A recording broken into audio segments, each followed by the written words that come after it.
একটা ছেলে সুন্দর ভবিষ্যৎ জীবন কিভাবে সে নিজে নিজে নষ্ট করতেছে, তারা আমাদের সাথে জড়িত। প্রতিভাবান ক্রিকেটার আছে, প্র্যাকটিসের কোনো ফ্যাসিলিটিস নাই। আমি যে গ্রাম থেকে বেড়ে উঠেছি, এখানে এখন পর্যন্ত একটা খেলার মাঠ নেই। একদিন বৃষ্টি হলে অনেকদিনই অপেক্ষা করতে হয় আবার প্র্যাকটিসের। আমার নিজে একটা মাঠ থাকতো, আমি হয়তো প্র্যাকটিস করা বা খেলার জায়গা করে দিতাম ছেলেপেলেদের।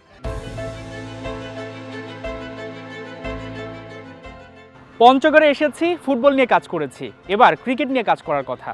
পঞ্চগড়ের নাম শুনলে ঠিক একজনের নাম চলে আসে, পঞ্চগড় এক্সপ্রেস শরীফুল ইসলাম। শরীফুলের বল মোকাবেলা করতে চাই, শরীফুলের সঙ্গে কথা বলতে চাই, কেন এখান থেকে আরও শরীফুল উঠে আসছে না।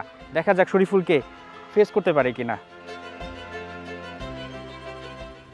ও বোল্ড, প্রথম বলেই বোল্ড। ও চ্যালেঞ্জ, একটা বল ব্যাটে লাগাতে পারলেই আমি জিতবো। লাগছে? লাগে নাই?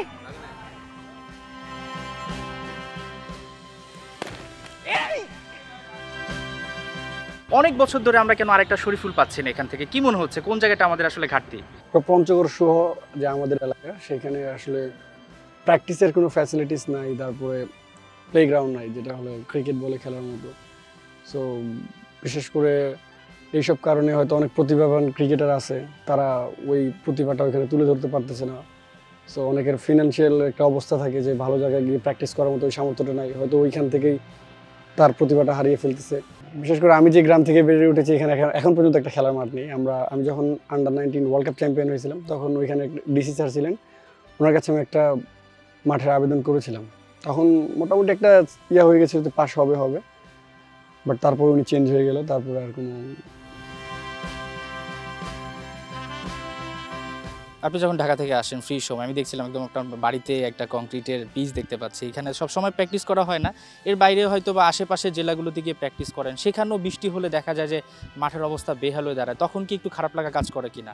অবশ্যই, আমি এখান থেকে প্রায় ঠাকুরগাঁও স্টেডিয়ামে যাই, রাহাত ভাই আমাকে ব্যবস্থা করে দেন প্র্যাকটিসের। সো ওইখানে প্র্যাকটিস করি, বাট একদিন বৃষ্টি হলে তো অনেকদিন, যেহেতু এখানে ঠিকমতো গ্রাউন্ডসের সেই রকম মেরামত নেই, উইকেট রেডি করে আবার সাথে সাথে কাভার দেওয়া। সো একদিন বৃষ্টি হলে অনেকদিনই অপেক্ষা করতে হয় আবার প্র্যাকটিসের।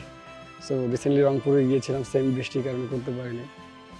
শরীফুল, আপনার এখানে আপনি ক্রিকেট একাডেমি চাচ্ছেন, অর্থাৎ এখানে মাঠ আছে, আবাদি অনেক জমি আছে, কিন্তু প্লেয়ার উঠে আসছে না। ঠিক মন মানসিকতা বা পরিকল্পনা যদি ঠিকঠাকভাবে অ্যাপ্লাই করা যায়, নিঃসন্দেহে আমরা আশা করতেছি আগামী বছর না হোক কয়েক বছরের মধ্যে আরও কয়েকটা শরীফুল আমরা দেখতে পাবো। ইনশাল্লাহ। আপনি যেটা বলেন মাঠ আছে, আসলে সত্যের কথা, মাঠ আছে অনেক দূরে, মানে আমার ইউনিয়নে নেই। সো আমার ইউনিয়নে যে একটা মাঠ থাকতো, আমি হয়তো প্র্যাকটিস করা বা খেলার জায়গা করে দিতাম ছেলেপেলেদের। বিশেষ করে আমি যদি কোনো কিছু আবদার করতে বলেন, তাহলে আমি আমাদের ডিসি স্যারের কাছে আমি আবদার করবো যে আমাদের গ্রামে একটা খেলার মাঠ নেই। আমার চোখে দেখা অনেক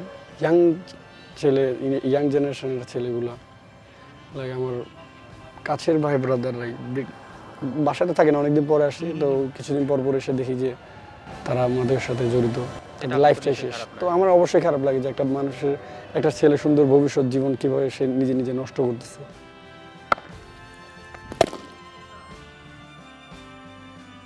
ও শিট, পারলাম না।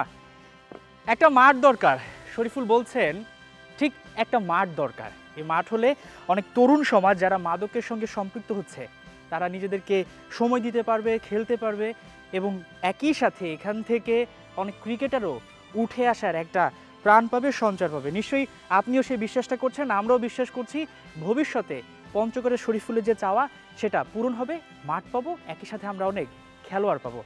হাসান সজীব, ৭১, পঞ্চগড়। থ্যাংক ইউ ভাই। ও হরানে গেলাম পুরো।